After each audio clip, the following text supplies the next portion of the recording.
UP में कांवड़ यात्रा को लेकर छिड़ा विवाद थमने का नाम नहीं ले रहा है। पहले नेम प्लेट पर विवाद हुआ, अब हरिद्वार समेत कई जगहों पर कांवड़ यात्रा के रास्तों पर मस्जिद और दरगाहों को पर्दे से ढक दिया गया है। इस बीच कांवड़ यात्रा की निगरानी एंटी टेररिस्ट स्क्वाड यानी एटीएस कर रही है। हमारे साथ इस मुद्दे पर बातचीत करने के लिए बड़ा पंचायती अखाड़ा के महंत रघुमुनि जी महाराज हैं, इसके साथ साथ अग्रदास जी महाराज हैं।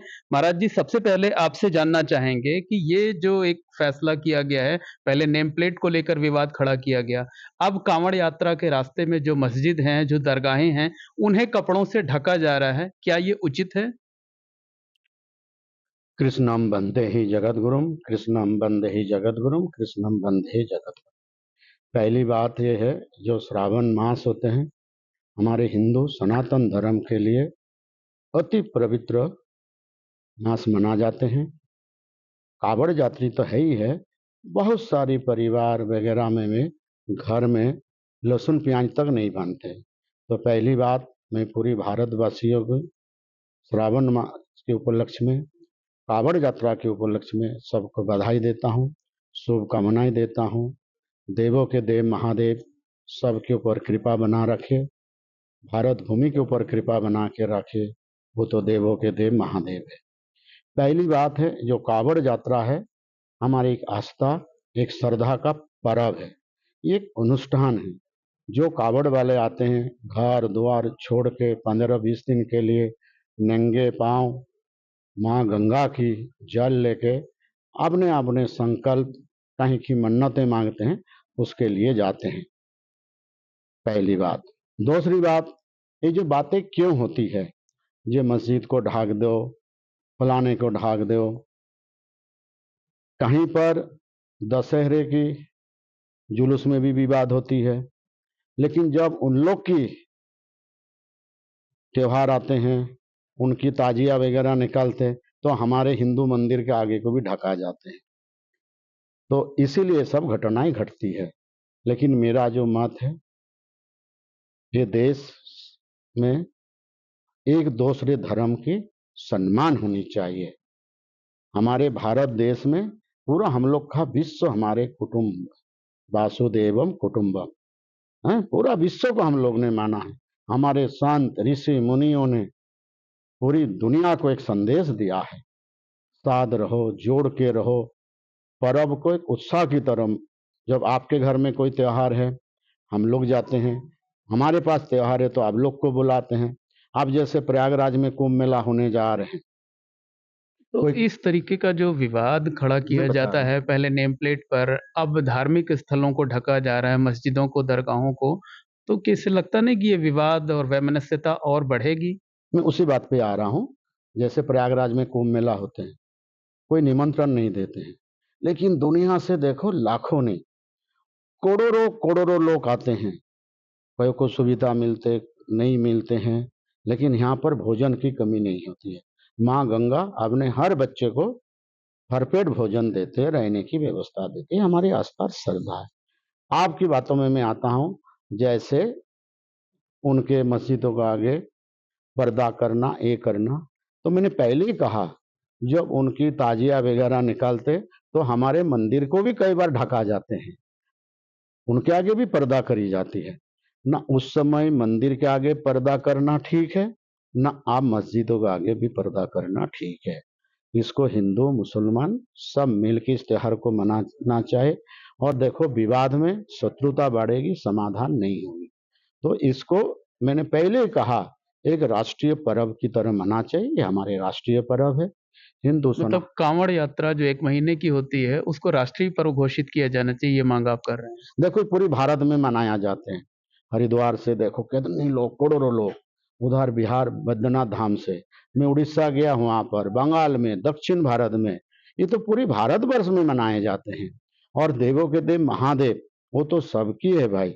और महादेव कोई एक सीमित नहीं है, महादेव बड़ा विशाल है, विराट है।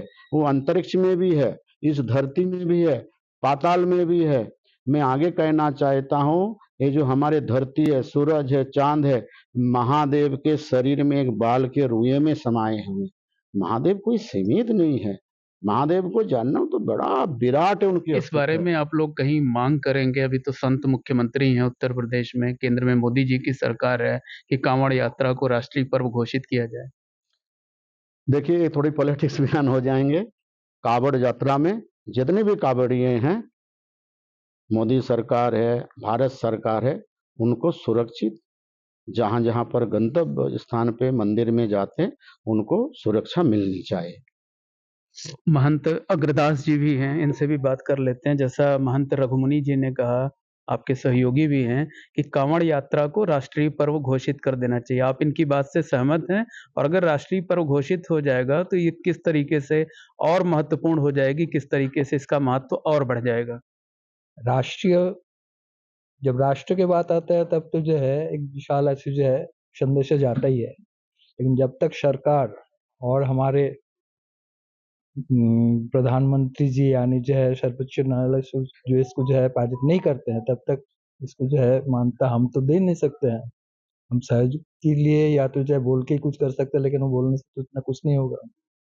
तो जो है हमें तो चाहिए राष्ट्रीय पर्व ऐसी घोषणा करना ही है, ये है तो अच्छी लेकिन बात आप है। लोग चाहते हैं कि कांवड़ यात्रा को राष्ट्रीय पर्व चाहने घोषित से किया? नहीं मिलता है ना, ऐसी जो है जो परिस्थिति यहाँ चल रहा है उस परिस्थिति को देखते हुए चाहने से तो कुछ नहीं होगा।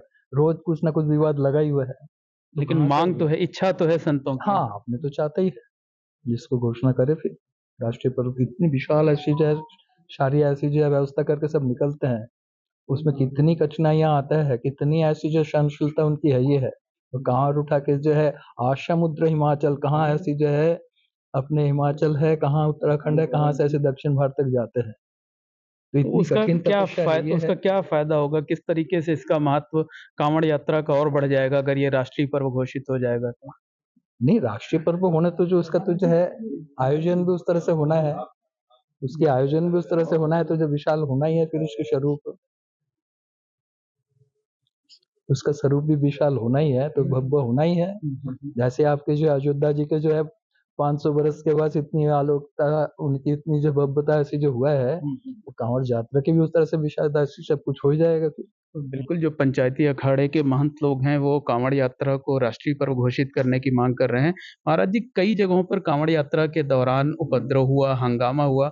आखिर ये लोग कौन हैं जो है वो? क्योंकि जो भगवान शिव की कांवड़ लेके चलेंगे, वो तो ऐसा करेंगे नहीं, ऐसा संतों का कहना होता है। ये कौन से लोग हैं जो घुस आते हैं और इनको कैसे रोका जाए? देखो मैंने पहले कहा कावड़ यात्रा एक धार्मिक उत्सव है। कावड़ी ऐसे कभी सोच के नहीं आते। और देखो जो नंगे पाँव जो चलते हैं, घर द्वार परिवार छोड़ के आते हैं, उसके हमेशा दिल में दिमाग में जबान में ओम नमः शिवाय का जप चलते हैं। वो कभी हुड़दंग नहीं करते हैं। हमारे कावड़ यात्रा को बदनाम करने के लिए वो शरारत तत्व आ जाते हैं। इसके लिए हमारे योगी सरकार बड़ी मजबूत है, भारत सरकार मजबूत है। वो कावड़ यात्री को बड़ी सुरक्षा दे रहे हैं। अगर ऐसे लोग आते हैं वो कभी कामयाब नहीं होंगे। ठीक है, एक सवाल आपसे और करेंगे, तब तक अग्रदास जी से पूछ लेते हैं। जो कांवड़ यात्रा की सुरक्षा है वो एटीएस कर रही है अब। ये अच्छा कदम है, सुरक्षा होनी चाहिए। बिल्कुल, जब ऐसी जो सुरक्षा की व्यवस्था आता ही है, तो जो है सरकार को जो है अपनी स्तर से जो है सुरक्षा स्तर से देना चाहिए। बाकी जो है एटीएस के जो आते हैं, उनके भी अपनी मन में यही भावना है, चाहे किसी ऐसी जो है, लेकिन वो ड्यूटी में रह के ही सोचते हैं जब मैं कहाँ तक उनकी सुरक्षा दे सकूँ। लेकिन उपद्रवी जो है अपनी अपने हिसाब से ही है, लेकिन उनकी अपनी ड्यूटी वो पूरी अपनी दे रहे हैं, तो होना चाहिए। महाराज जी, निरंजनी अखाड़े के एक महामंडलेश्वर जी हैं, उन्होंने एक सुझाव दिया है कि हिंदू महिलाओं को कम से कम 4 बच्चे पैदा करने चाहिए जो है वो। इससे जनसंख्या बढ़ेगी। हिंदू महिलाएं फिगर मेंटेन करने के चक्कर में कम बच्चे पैदा करती हैं और आबादी घट रही है। ये तो भाई मैं क्या कहूँ, ये तो भाई राष्ट्रीय समस्या है। और देखो आज हमारे देश में कई प्रांत में हम लोग अल्पसंख्यक हो रहे हैं। कभी अफगानिस्तान में हमारे हिंदू राजा राज करते थे, आज वहाँ जा नहीं सकते। कश्मीर में भी हिंदू राजा हुआ करते थे, आज देखो उनकी बहुमत है। और भारत में भी कई स्टेट में उनकी आबादी बढ़ते जा रहे हैं और भारत में कई जिले में हम अल्पसंख्यक हो ही गए हैं। तो अगर महामल्लेश्वर जी कह रहे हैं, ये भी एक पक्ष है। अगर हमारी आबादी कम हो जाएंगे, कहीं फिर हम लोग दोबारा गुलामी की ओर तो नहीं बढ़ रहे हैं। ये भी एक विचारणीय विषय है। तो आप समर्थन करते हैं महामंडलेश्वर जी की बातों का? नहीं, मैं अपनी बात रख रहा हूँ, हमारे भी आबादी होना चाहिए, हम लोग को अल्पमत नहीं होना चाहिए। लेकिन देश की जनसंख्या बढ़ेगी इससे। भाई ये तो मैं तो आपको इशारा ही कर रहा हूँ ना, अल्पसंख्यक हम लोग को नहीं होना चाहिए, तो इसमें देश की आबादी बढ़ना चाहिए, ये सबसे बड़ी विषय है। आज केरल में देख लीजिए, कई जिलों में यहाँ पर अल्पसंख्यक हो गया, बंगाल में हो गए, कर्नाटक में हो गए, उधर आसाम में देख लीजिए, है ना। हम ये नहीं कि उनकी कोई विरोध कर रहे हैं, लेकिन ये नहीं हम अल्पसंख्यक होके दोबारा हमारा देश फिर गुलाम नहीं होना चाहिए। ठीक है महाराज, महंत अग्रदास जी से भी इस बारे में प्रतिक्रिया ले लेते हैं कि 4 बच्चे पैदा करने वाला जो बयान है, आप सहमत हैं उससे? नहीं, जिसके सामर्थ्य में है वो तो कर दे तो ठीक, अच्छी बात है। लेकिन ऐसी जो है जनसंख्या वृद्धि से क्या हालत है अब, सारी विश्व में जो है जनसंख्या वृद्धि तो जिस तरह से बढ़ रहा है, आप उनकी कितना ऐसी जो है संभाल सकते हैं और कितना ऐसी जो उनको सहयोग दे सकते हैं। इसलिए 4 बच्चा पैदा करने वाली स्लोगन तो अच्छी है, लेकिन जिसको चलाना है, जिसको भोजन देना है, जिसको कुछ करना है, उनके लिए भी तो सोचना चाहिए। सब जो सामर्थ्यवान हिंदू हैं उनको आबादी बढ़ानी चाहिए। नहीं, सामर्थ्यवान बोल के नहीं, उन्होंने तो अपने हिसाब से ही प्लानिंग करते हैं, हमारे कहने से तो नहीं बढ़ाएंगे फिर। हाँ, फैमिली प्लानिंग तो सबकी अपनी अपनी है। अब तो जो है ऐसी हो गया, जो है एक एक है अपनी जो है पैदा कर लिए, तो जो है उसमें ही उनकी जो है हालत खराब हो रहा है। तो निश्चित तौर पर कहा जा सकता है कि बड़ा पंचायती अखाड़े के जो महंतगण हैं उन्होंने कांवड़ यात्रा को राष्ट्रीय पर्व घोषित किए जाने की मांग की है। इसके साथ-साथ जो 4 बच्चे पैदा करने वाली मांग है, उस पर संत महात्मा जो है वो एकमत नहीं है, सबकी अपनी अलग-अलग राय है। Mohammad Moin, ABP network, Prayagraj. For exclusive and insightful videos, subscribe to our new channel ABP Live Premium.